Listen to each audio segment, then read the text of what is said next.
Bismillahirrahmanirrahim.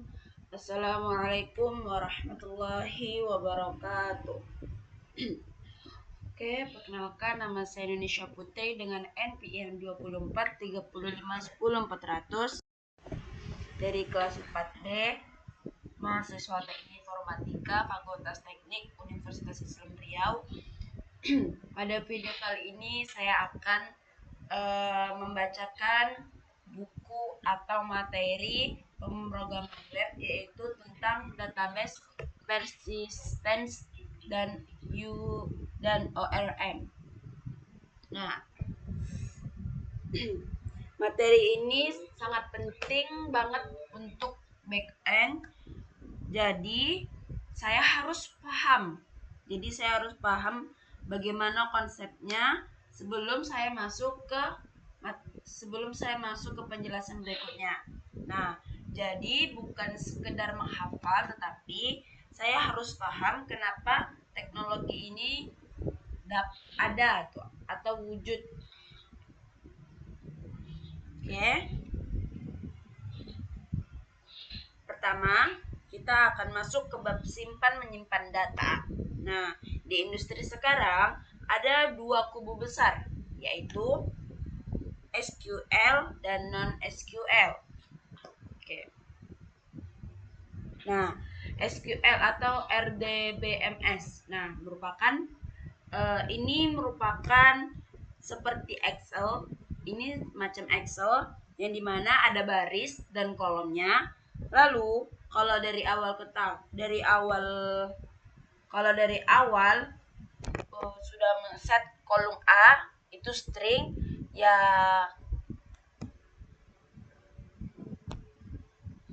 Nah, jadi di SQL ini skema itu sangat kaku, namun terjamin kebersihannya. Unggul dalam relasi kompleks, yaitu dengan sintak join. Penskalaan umumnya itu dilakukan secara vertikal atau scale up.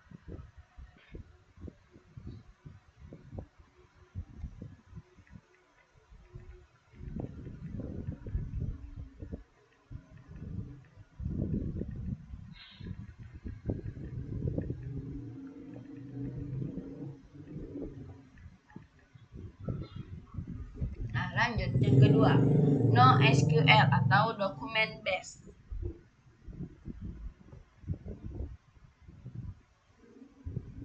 Dokumen based. Nah, ini merupakan pendekatan yang lebih ke modern. Nah, di mana datanya ini disimpan dalam bentuk dokumen mirip seperti JSON. Skemanya ini sangat fleksibel atau schemaless. Nah, jadi kalau kita mau menambah file atau memodifikasi data di tengah jalan, kita nggak perlu pusing untuk memikirkan migrasi yang berat.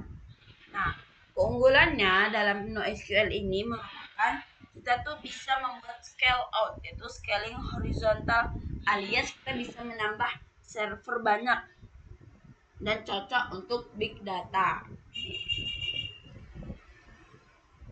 Jadi kesimpulan dari SQL dan SQL ini merupakan kapan kita menggunakan SQL dan kapan kita menggunakan SQL. Nah, kalau misalnya kita menggunakan SQL itu, misalnya itu Postgres SQL.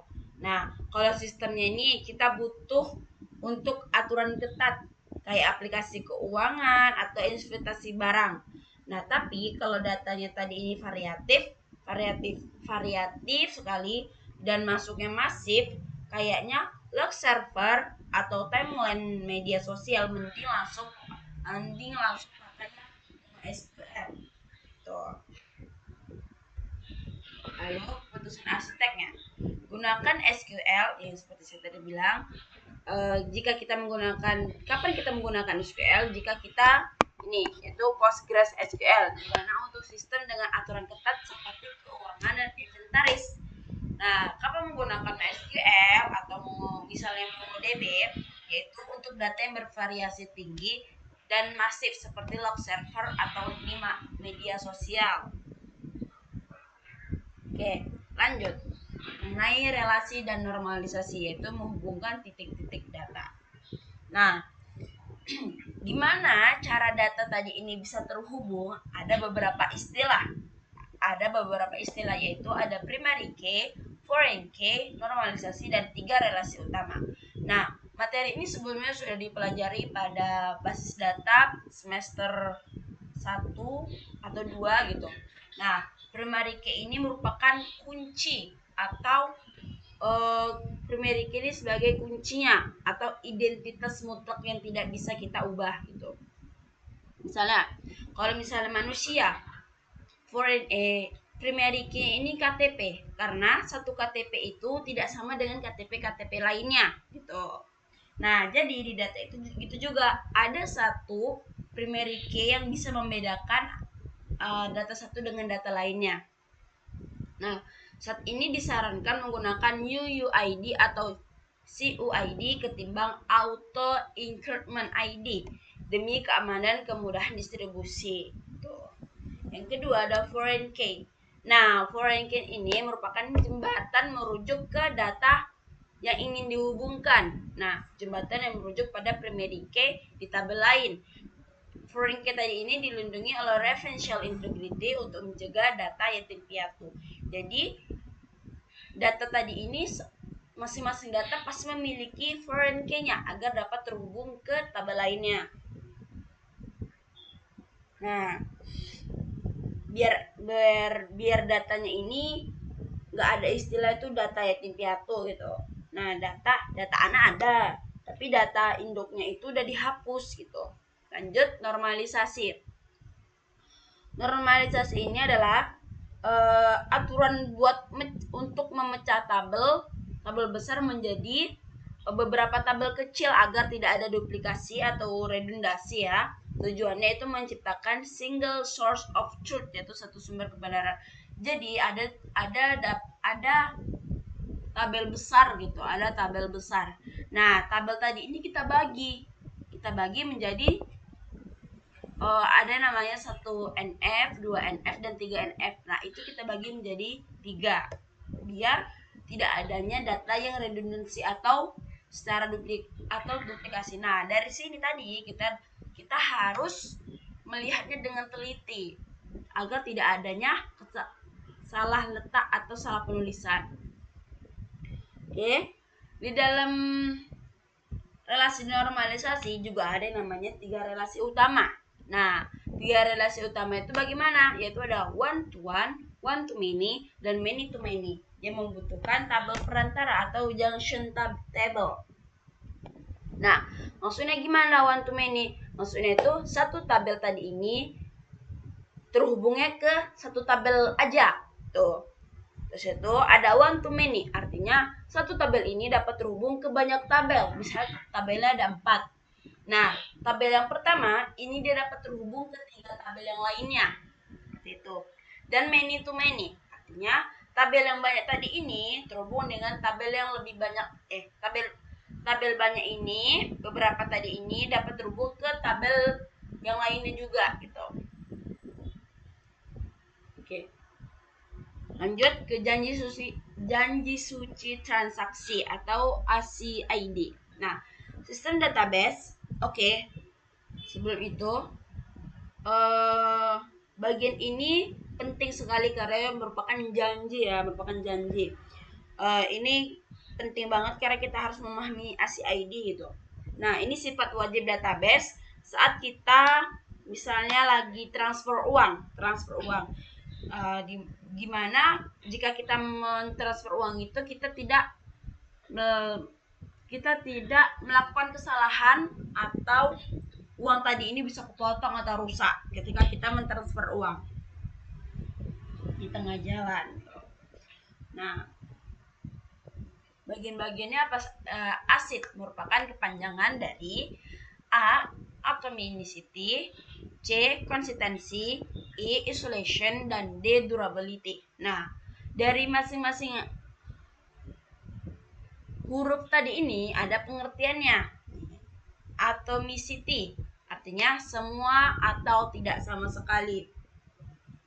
Nah, prinsipnya ini menjadikan prinsip ya, semua atau tidak sama sekali itu menjadikan prinsip. Nah, kalau kita lagi proses untuk mentransfer uang gagal di langkah terakhir, nah langkah yang sebelumnya tadinya harus dibatalkan mundur atau rollback. Apa? Karena biar nggak rusak atau kepotong di tengah jalan tadi, walaupun itu di langkah terakhir gitu. Nah, jadi kalau bisa diibaratkan, jangan sampai saldo yang aku kirim tadi ini udah kepotong, tapi teman aku tuh nggak nerimanya gitu. Oke, lanjut ke konsistensi. Nah, konsistensi adalah data yang masuk harus selalu sah sesuai dengan aturan skemanya. Menurut aturan skemanya yang disepakati, misalnya saldo tidak boleh minus saat dikirimkan. Nah, sistem tadi ini nggak bakal ngebiarin ada transaksi yang bikin saldo jadi minus. Selanjutnya ada isolation. Bayangin ketika ada ratusan transaksi di detik yang sama, karena kan banyak banyak orang yang banyak orang yang mentransfer uang tuh di detik yang sama, di milidetik yang sama gitu. Nah, jadi transaksi tadi ini nggak boleh saling mengintip atau ganggu satu sama lain. Jadi jika kita ingin transfer uang itu harus benar-benar selesai gitu, yaitu mekanisme transaction. Lanjut ada durability. Nah, durability adalah kalau transaksi kita tadi ini berstatus sukses atau committed, datanya tadi ini bakal abadi di dalam disk, meski mau sedetik aja kemudian server ini kebakaran atau mati lampu, data ini nggak boleh hilang. Kayak misalnya kita nge-transfer uang pasti ada statusnya dong, ada riwayat berhasil atau tidaknya. Nah, itu harus berhasil. Meski di detik itu juga ada kebakaran atau mati lampu tadi gitu. Oke, lanjut ke URM, yaitu Object Relational Mapping. Sekarang kita masuk ke URM. Kan biasanya nih saya menggunakan JavaScript atau TypeScript. Nah, URM tadi ini hadir sebagai jembatan bahasa. Daripada saya menulisnya query SQL mentah yang rawan typo, kayak select terus itu tanda bintang from user, maksudnya apa? Kita memilih untuk menampilkan data dari tabel user gitu. Mending kita nulis kode berbasis objek yang rapi kayak db user find, dimana kita di database itu kita mencari dengan nama tabel user gitu. Keunggulannya kayak di Prisma, bikin kita tuh dapat tab safety-nya dan juga autocomplete di Visual Studio Code. Migrasi skemanya juga otomatis gitu.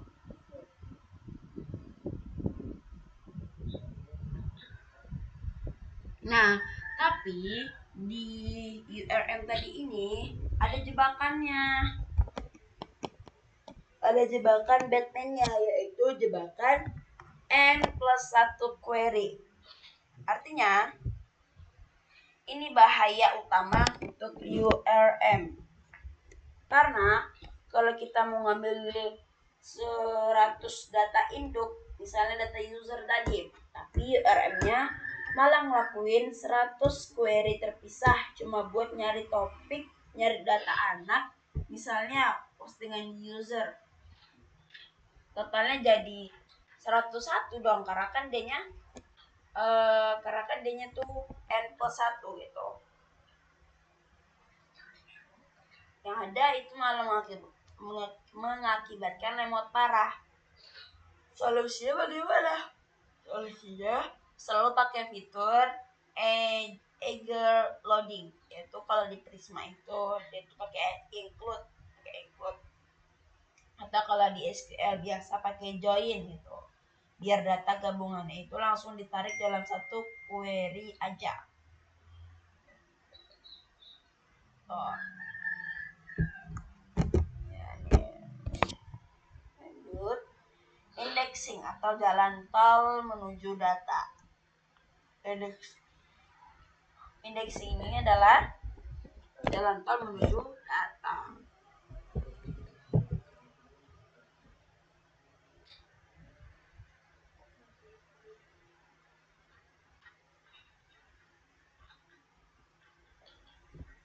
Nah, masalah full table scan. Sebelum itu, indexing tadi ini merupakan enggak. Gimana kalau misalnya data yang udah jutaan baris tadi kita bisa mencari data lebih cepat karena kan datanya 100 tuh. Jadi gimana caranya biar kita dapat nyari data yang lebih cepat? Maka kita menggunakan indexing, itu jalan tol menuju data. Gimana kalau misalnya nggak ada indeks? Gimana kalau misalnya tidak ada indeks? Maka database bakal melakukan yang namanya full table scan, yaitu mencari data di jutaan baris tanpa indeks. Ibarat kita membaca kamus yang urutannya itu kayak diacak, sangat lambat, membebani server. Kayak server tuh kayaknya pusing gitu, ngehang karena diteracak itu. Dimana harus dibaca satu-satu sampai akhir. Jadinya tuh bisa dibilang dengan omega n. Nah, dengan indexing tadi ini, database pakai struktur nama itu data B3, yaitu indeks adalah struktur data tambahan yang menyortir nilai kolom agar pencarian bisa menggunakan sistem bagi duanya yang super cepat, yaitu omega log n. Nah, tapi ingat adanya harga trade off nih, trade off. Nah, setiap kali kita menambah insert atau mengubah data, pohon indeksnya itu harus ditata ulang. Nah, maka dari itu jangan mengindeks semua kolom, hanya indeks kolom yang sering digunakan untuk filter where atau pengurutan order by.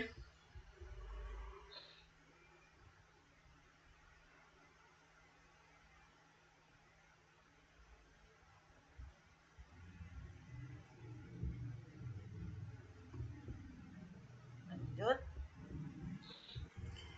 itu polyglot persistence dan denormalisasi.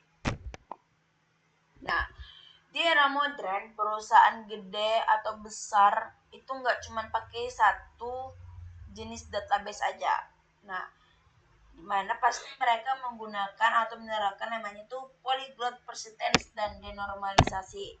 Nah, polyglot persistence tadi ini yaitu gabungan antara SQL dan NoSQL sekaligus dalam satu aplikasi. Contohnya nih, SQL dipakai buat data transaksi utama nih, yang butuh ASI tadi yang automaticity,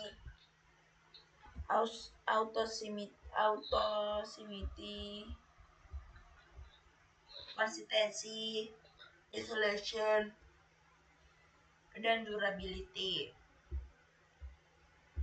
Ya.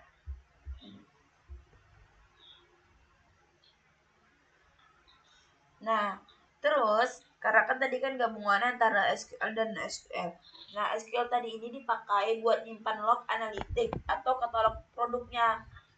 Nah, terus di NoSQL tadi ini ada praktik namanya denormalisasi. Ada praktik yang namanya denormalisasi, yaitu sengaja untuk duplikat data. Tujuannya biar proses baca data itu kilat, biar secepat karena nggak butuh kata syntax join gitu.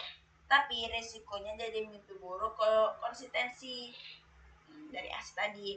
Kalau ada user ganti nama, sistem tadi ini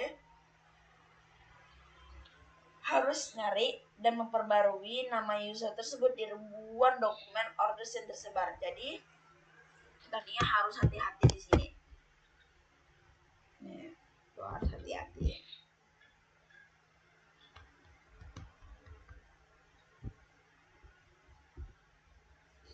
Ke-10, jebakan URM.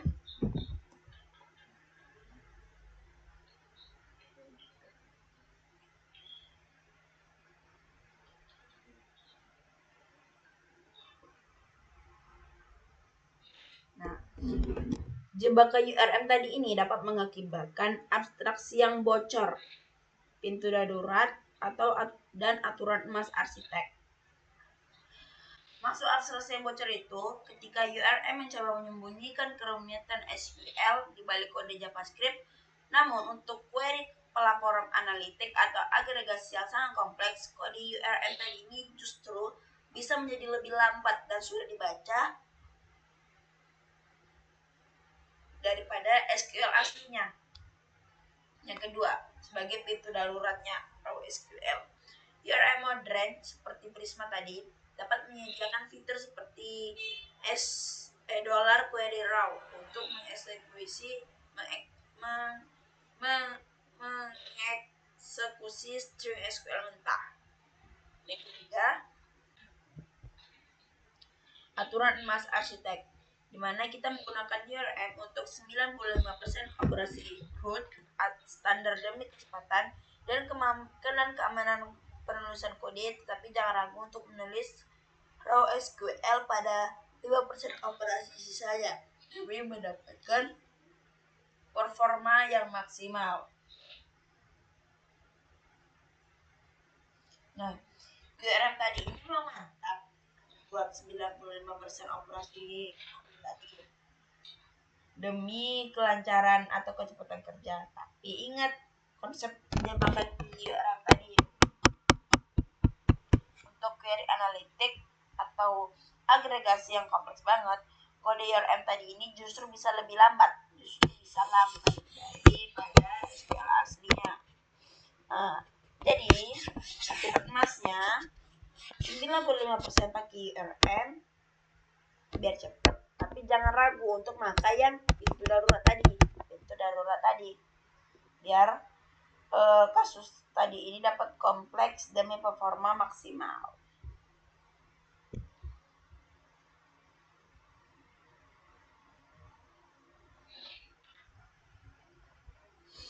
Oke.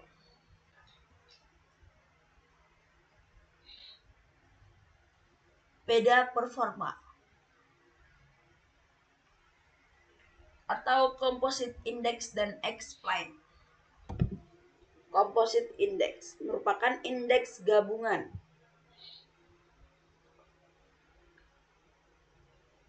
Contohnya, nih, misalnya kita mencari nama depan dan nama belakang. Nah, kita gunakan aja composite index, yaitu gabungan, yaitu gabungin aja menjadi satu indeks.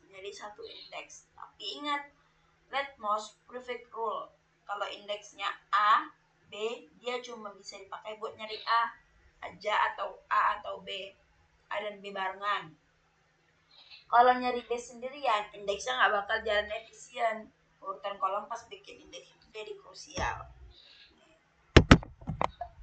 Lalu, senjata pamungkasnya yaitu kita menggunakan perintah explain.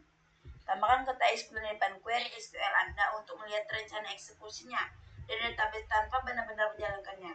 Dari sini Anda bisa mendiagnosis apakah database sedang menggunakan indeks pintar atau sedang bodoh membaca jutaan data satu persatu atau scan. Lanjut, interogasi keislaman. Nah, menarik nih karena dosen saya atau Bapak Muhammad Rizky Fadila ini menyelipkan analogi yang berhubungan berhubungan tentang materi ini dengan Islam, sama nilai-nilai Islam, yaitu integrasi awal dan keteraturan. Nah, integritas data dan database ini yang mencatat setiap aksi tanpa kelewat. Ini mirip banget sama pengawasan malaikat raqib dan atid, yaitu mencatat.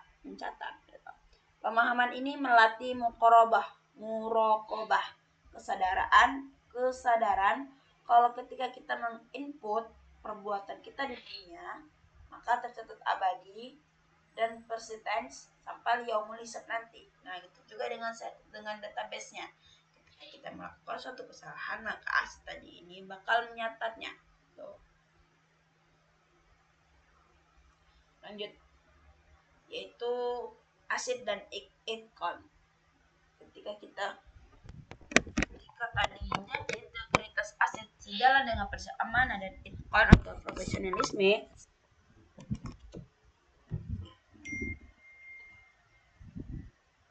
amal ibadah seperti tobat tidak boleh parsial, harus konsistensi pada aturan konsistensinya dan berdampak abadi sebagai amal jariah, durability-nya.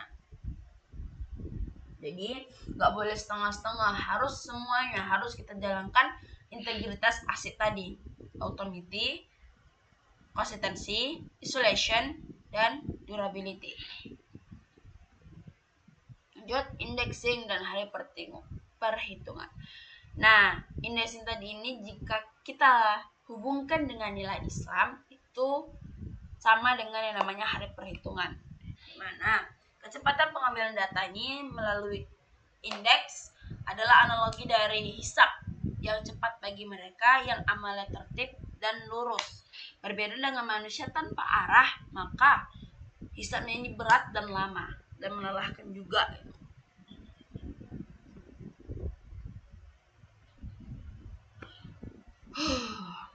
Oke, Kubadata telah berdiri. Kini sekarang datanya udah punya arsitektur yang kuat, saling terrelasi, saling berhubungan, performanya kencang karena diindeks dan aman di dalam DEX walaupun mati lampu. Tapi masalah baru muncul. Bagaimana jika orang asing menemukan jalan ke database kita dan bisa melihat atau mengubah semua data tersebut di recovery? Bagaimana kita memisahkan tamu resmi dan dari penyusup?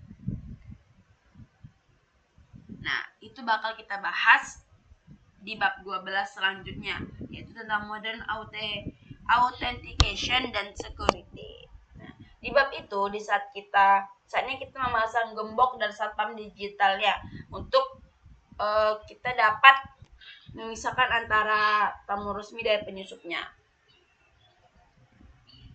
Oke.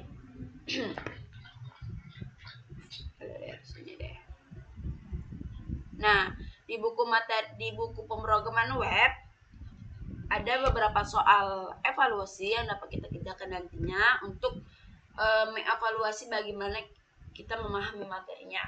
Gitu. Oke, cukup sekian pembacaan buku atau memahami belajar mandiri saya mengenai buku pemrograman web. Mohon maaf apabila ada kesalahan dalam menyampaikan suatu materi ini, saya mohon maaf. Wassalamualaikum warahmatullahi wabarakatuh.